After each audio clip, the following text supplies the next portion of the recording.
For today's video, we're replacing the steering box assembly, and it's on a 2006 Chevy Silverado. Before you guys start, you guys are gonna need a pit arm puller. Part number 57016.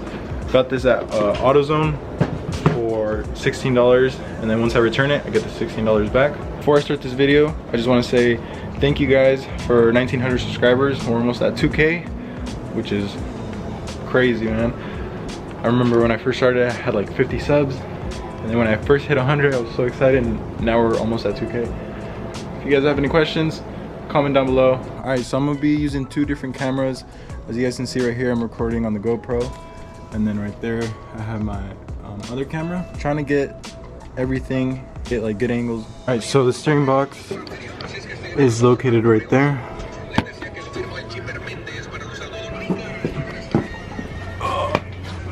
Here it is from the bottom, right there. First thing we gotta go ahead and do is disconnect these power steering lines. So I'm gonna go ahead and disconnect this right one over here. All right, and for the other power steering line, we're gonna go ahead and use a 19mm crow's foot wrench.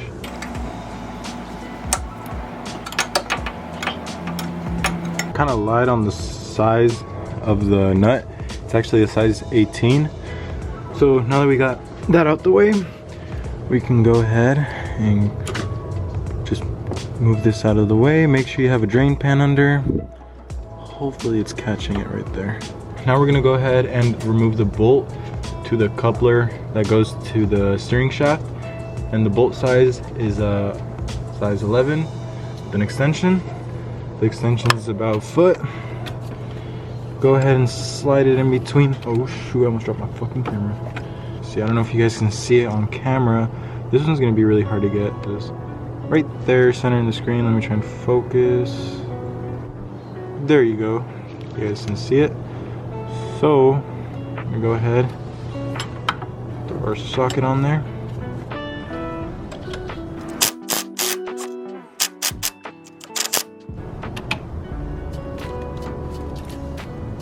Here's that bolt. Alright, so now that the bolt is out, before I disconnect the coupler, I like to straighten out my steering wheel and making sure that the wheels are straight. So now I can grab a pry bar and then just stick it in between the steering box and the coupler, and then just pry it out. And you can see.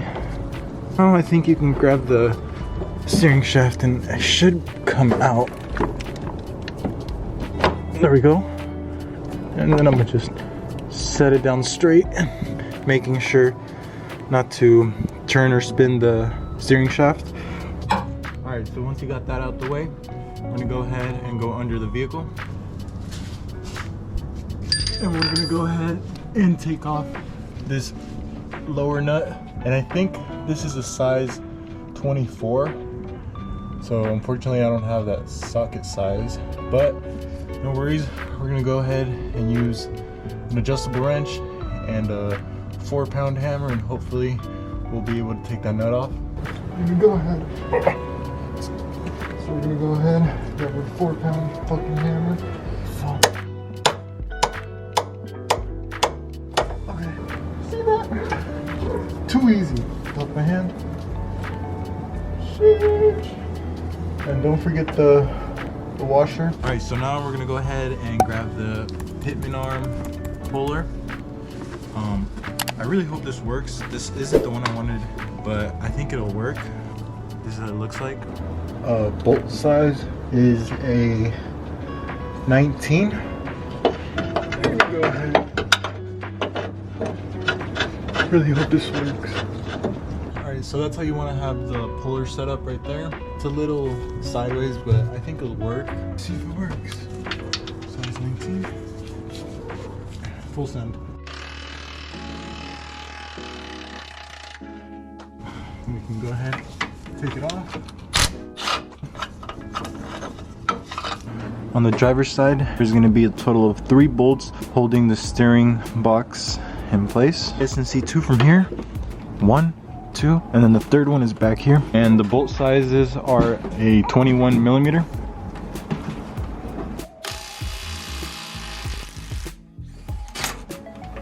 Hey.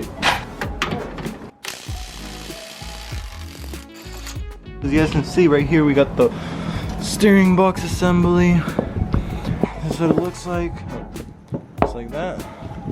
Since this one has warranty, we're gonna go ahead, take this one into AutoZone, get our new one. We got the new gearbox right here.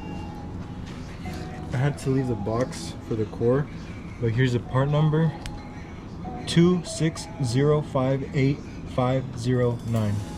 So before we throw this inside, grab some thread lock, put a little drop on your bolts holding the steering box, and then you're also gonna put thread lock on your coupler bolt, and then the one that's holding the idler arm, and this right here is just the washer.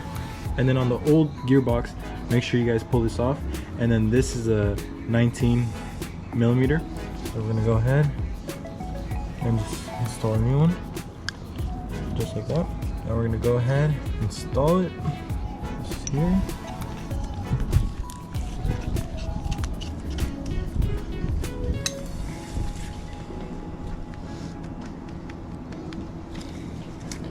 Oh shoot, got stuck. Hello, Congo. Dale, mételo. Dale vuelta.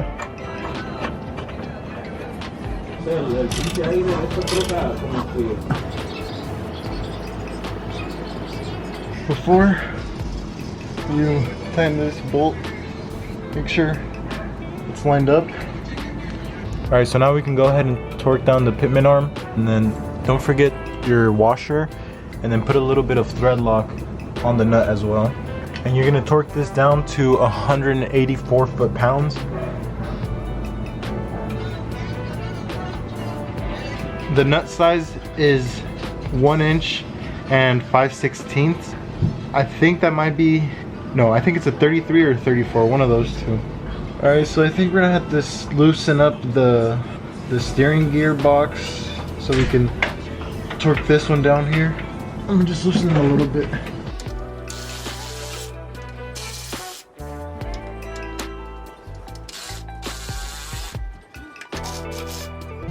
Flip the gearbox over a little bit.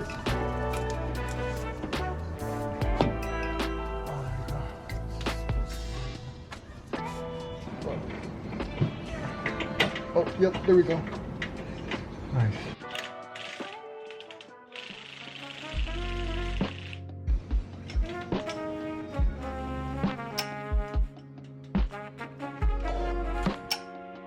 So now that that's torqued, we can go ahead and torque down the gearbox assembly bolts. We're gonna go ahead and torque down the gearbox bolts to 110 foot-pounds.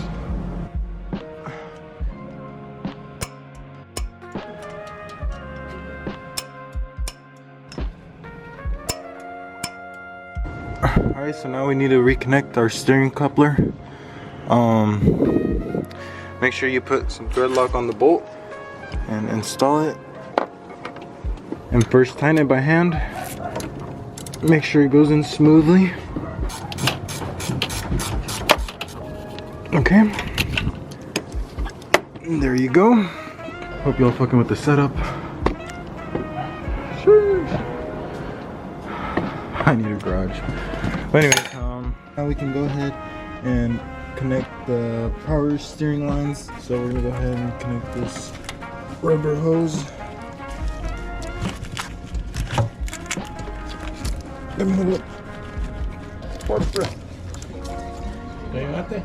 Alright, so we got one of the hoses connected.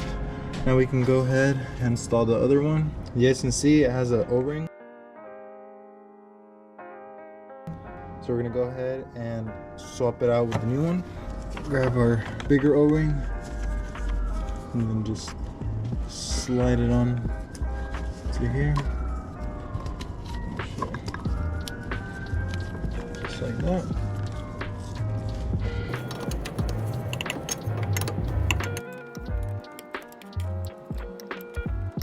Cool, so we got the hoses back on.